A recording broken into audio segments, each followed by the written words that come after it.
you awake? I thought I heard you get up. Yeah, I'm awake. Sorry, I just can't sleep. Are you thinking about him? Yeah, a bit. You should get back to sleep, my love. I'm fine. No, it's okay. What else is on your mind?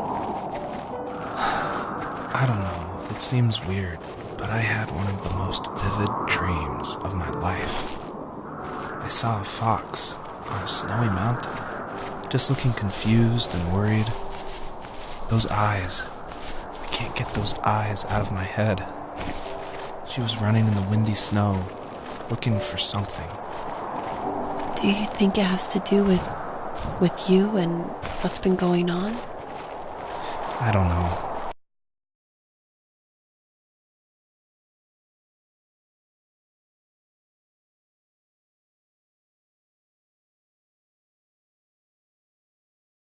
It was just a dream, Rachel.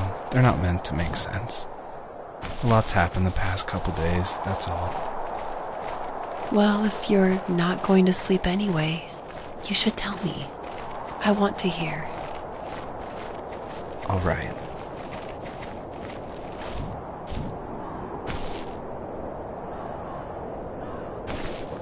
She couldn't stay, though. She had to find her other 2 children. So she took that path. She followed it towards something ancient. Something with answers.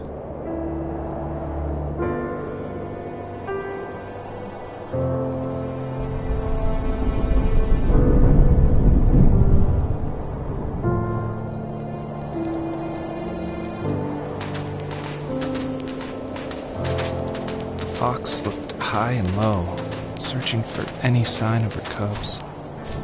Points of light showed the way to this ancient tree. It was as if each one had a story to tell, all their own. The land was trying to tell my story, too. I felt like I was right behind her the whole time.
Dad did for a living?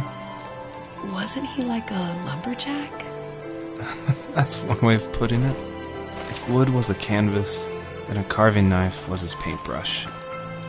Even after working a 50-hour week, even after his hands were more splinters than skin, he would bring home the nicest piece of Alaskan weeping cedar and make me toys. That wooden train was the first toy I can remember, and I loved it. I just knew from a young age I was going to be a lumberjack, like my father.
My teenage years were full of sketching, angst, and trouble. I wasn't popular or unpopular. Maybe just forgettable. I guess that gave me a sense of freedom, so I hung out with crazy kids, doing crazy things, even though I mostly just watched the chaos ensue. We did it all. Put fireworks in mailboxes, hide roadkill in people's garages, break windows of the barber shop in Anchorage. My dad was furious, but he was so busy working he couldn't do much to stop me from going out. I think being an adult means there's no one to stop you making hard decisions. He had to make a living, and he couldn't be in two places at once. Yeah, I realize that now.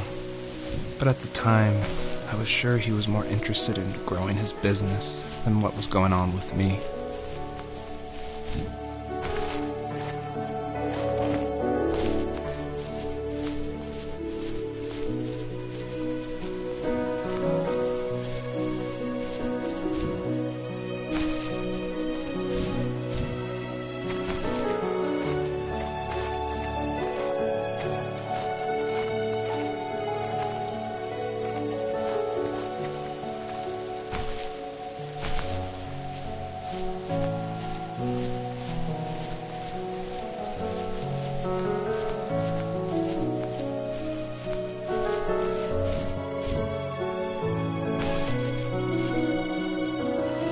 He was working another late night, and my friends were over, saying how bored they were and how they had come all the way out to my house for nothing.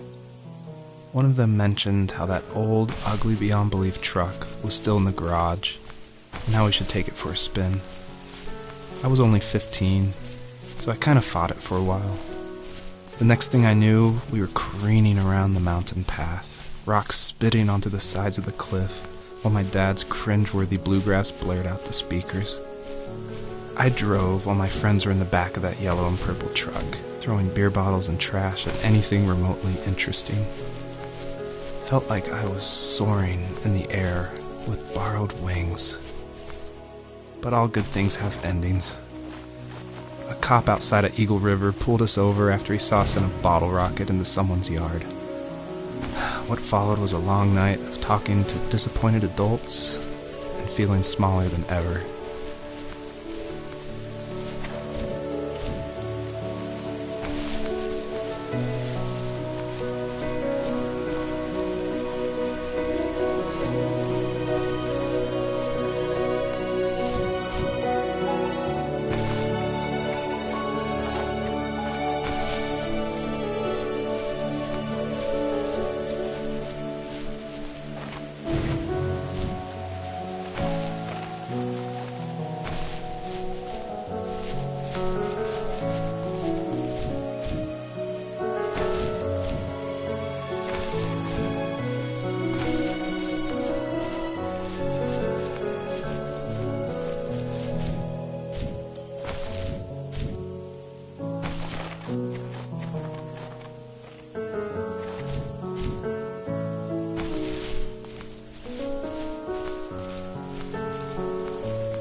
My friends would laugh about that night and talk about how crazy it was, and I laughed along, pretending it didn't bother me. But it did. I imagined my friends growing old in the bush, unable to find that thrill in those godforsaken ice fields. It's like those mountains were a literal wall, keeping me from leaving, where all I would have to look forward to are lumber yards and evening beers. I had to climb over. That was my only goal for a long time.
If there was some way I could take my love of drawing and turn it into a way of escape, nothing would make me happier.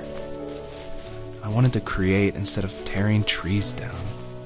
I wanted to move to the lower 48, not because I hated it there in Alaska, but I hated the idea of it. It's like all of that spite inside me had created this monster which followed me around my whole teenage years.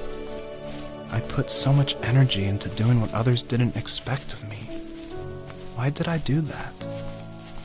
There's one fact you're forgetting, though. If you didn't have that fire in you, we probably would have never met. You're absolutely right. Maybe the destination is all that matters in the end. But then why am I awake? Why am I seeing this fox go on her journey? And why can't I stop thinking about my dad?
Even at my most distant, at the times when I detested him the most, he kept reaching out.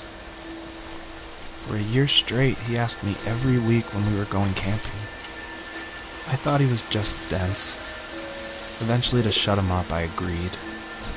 We carried out the worn lawn chairs from the garage, and set up a cinder block campfire at the site we'd always used behind the house. We walked down the mountain path, talking in the warm sunshine we only got a couple months of the year. Those 3 obsidian rocks shimmered alongside the shore, almost like sparklers pressed against a dark window. I'll never forget that wet stone on my feet, or how those massive mountains looked even bigger in the lake's reflection. I felt small, but grateful. As the sun set, my dad found something I hadn't seen for a long time. The tree where I'd made my first carving when I was 6. I hadn't even carved it. My dad had helped me, but I still called it my tree. Something about seeing my name there made me open up, and we talked about everything that night in that old camouflage tent. I told him how much I loved sketching and design, and how it would be a dream to study architecture in Seattle. I told him how I didn't get along with my friends much anymore, but that I didn't mind being alone. He told me he was there for me, and he joked that if all he had to do was write my name on a tree to finally get me to talk, he would have left me carved logs with novels on them in front of my room every morning. I don't know why it took me that long to realize it, but it was then I knew how much he had sacrificed for me.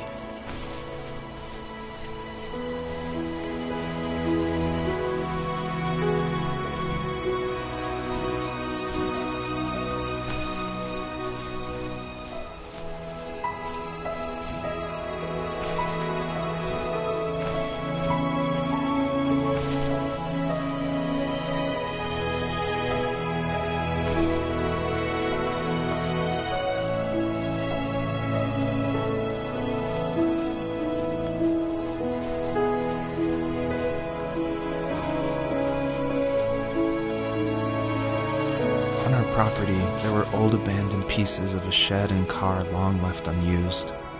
I used to ask him all the time who those people were that left all this junk, and I'm sure he got so tired of hearing it that he made up some elaborate stories how a brown bear ate them and haunted the woods afterwards. What's funny is I think it made those people seem more real, growing up thinking they were still hanging out like they couldn't say goodbye. I used to tell my friends how I could swear I saw spirits move near the water, and that always freaked them out. I guess it didn't bother me, because the way I saw it, they were normal people with old cars and sheds, just trying to figure out how to survive and be happy in the middle of nowhere.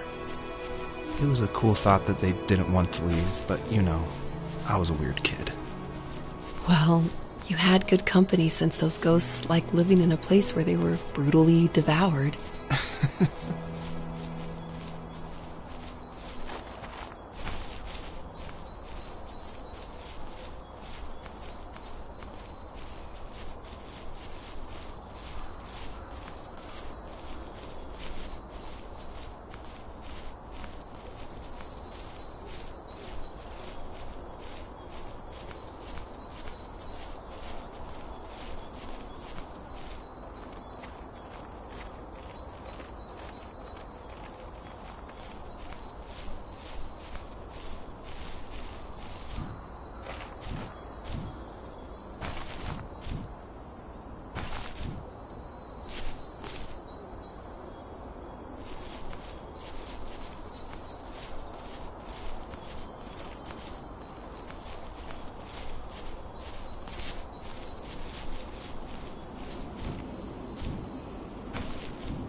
built a lot of stuff in his free time. If he wasn't watching fly fishing or reading Tom Clancy novels, he was carving something. He made tons of birdhouses. Not that he was into bird watching, but I think he really missed working and adding on to the home. If he couldn't afford the time to build onto our own house, he would have to settle with watching birds move into their little homes. We kept an old mattress in the bed of that ugly yellow truck, so we would drive it deep into the woods and then watch the birds fly into their houses while the sun set. Usually it was accompanied by venison jerky or a cold Coke, but not a lot of talking, which is how we both liked it.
We were happiest underneath the evergreens.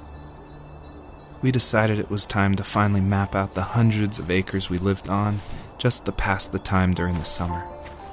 He was only free in the evenings, so I would spend the day wasting time on dial-up internet and sketching, and then we would rush into the woods, pen and map in hand, before evening fell. Sometimes the aurora borealis would cast a cold green glow on the mountainside, and we would finish our route underneath a twilight sky.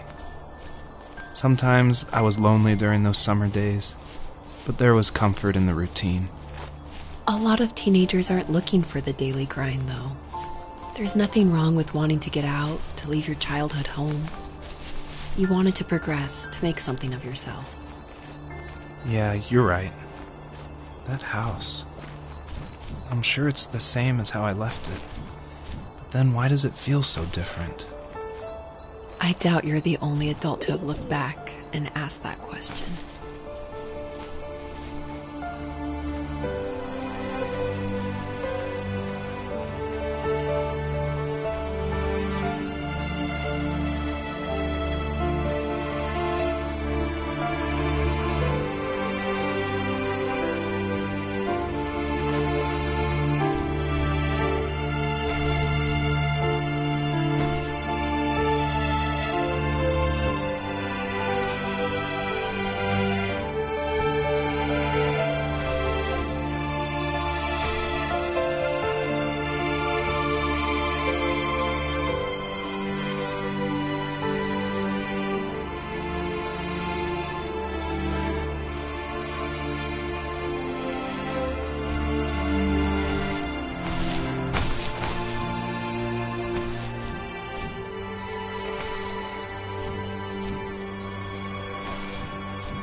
perpetrator stood nearby, unfazed, like nothing was wrong. My dad is dead, and he's never coming back, Rachel. I can tell you these stories, but I can never reminisce with him again. He can never hold a grandchild that we'll probably never be able to have. I can never talk to him again, and I'll never be able to say I'm sorry for everything.